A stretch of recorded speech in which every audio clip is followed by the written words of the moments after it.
This is the MARMOT Crane Creek, the 2- and 3-person freestanding tent that tries to split the difference between a tough car camping shelter and something I can actually carry on my back without hating life.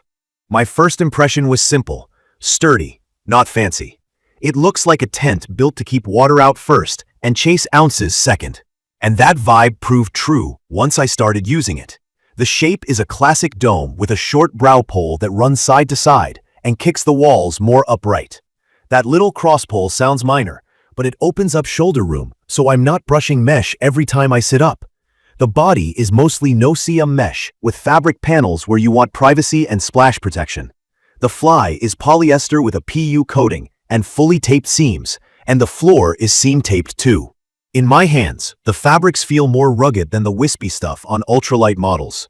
If you're new to tents, denier is a basic measure of fabric thickness. Higher numbers usually mean tougher, and the Crane Creek leans into durability. The poles are 7000 series aluminum, connected by a hub at the center. Freestanding means I can pitch it on rock, then slide it around to find the right spot before I stake.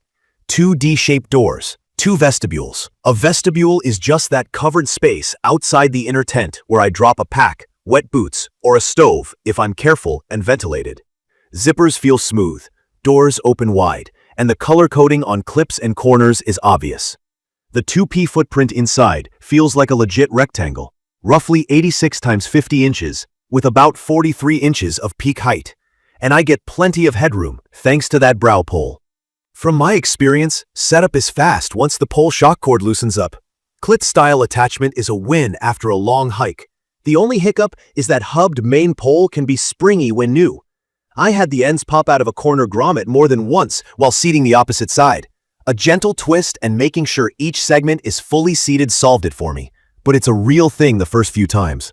The tent includes stakes, but I added a couple extras and 2 more guy lines so I can guy out the widths and both vestibules for storms. Weather is the headline. I've ridden out hours of hard rain, then a whole soggy weekend where my site turned into a shallow puddle. The floor stayed dry, seams didn't creep, and I didn't wake up in a sponge. That's the payoff of a seam-taped fly and floor with proper coatings. Wind performance is solid for a 3-season tent when it's fully guyed. The pole structure doesn't fold like a lawn chair when gusts roll through, and the fly buckles feel secure. I did baby the central swivel a bit. Because it's a moving joint, I treat it like a weak link and packed a repair sleeve in the bag just in case. Ventilation is the biggest quirk. With the fly on, you get 1 roof vent and the door openings to manage airflow.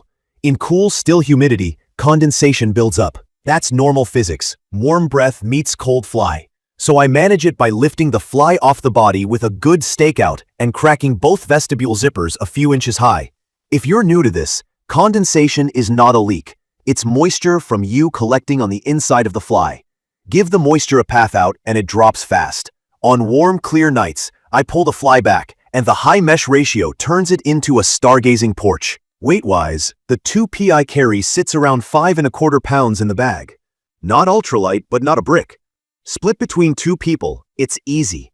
Solo, I bring it when I want more space and fewer worries about fabric babying. The footprint is not included.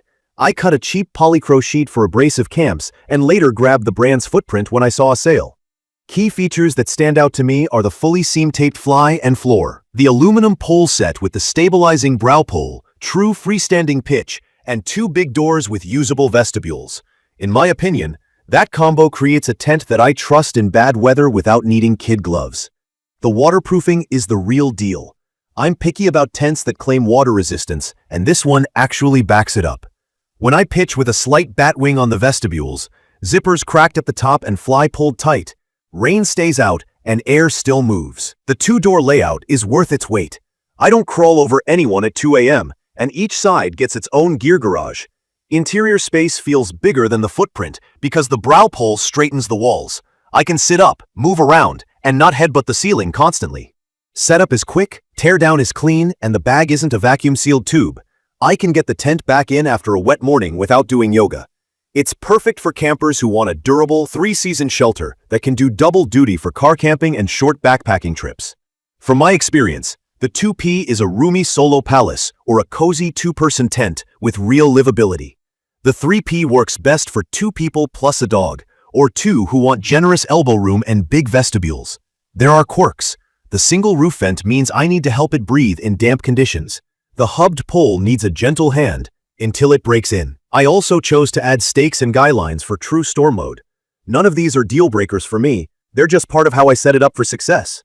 I'd recommend this for newer backpackers who value reliability over shaving every ounce, for weekend campers who might meet surprise storms, and for anyone who wants a tent they don't have to baby. If you're chasing ultralight miles, this isn't your tent.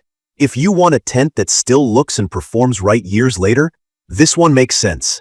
In conclusion, the Crane Creek leans on strength, weather protection, and simple usability. It's PFAS-free, pitches fast, stays dry, and has the right creature comforts: 2 doors, real vestibules, and honest headroom. The trade-off is weight and a bit of vent management. That balance is exactly why I keep reaching for it when the forecast looks iffy or the campsite is unknown. Key features deliver where it counts, and the rest is easy to work around. Check the comments of this video for a link to see the current pricing of the Crane Creek. Thank you for watching.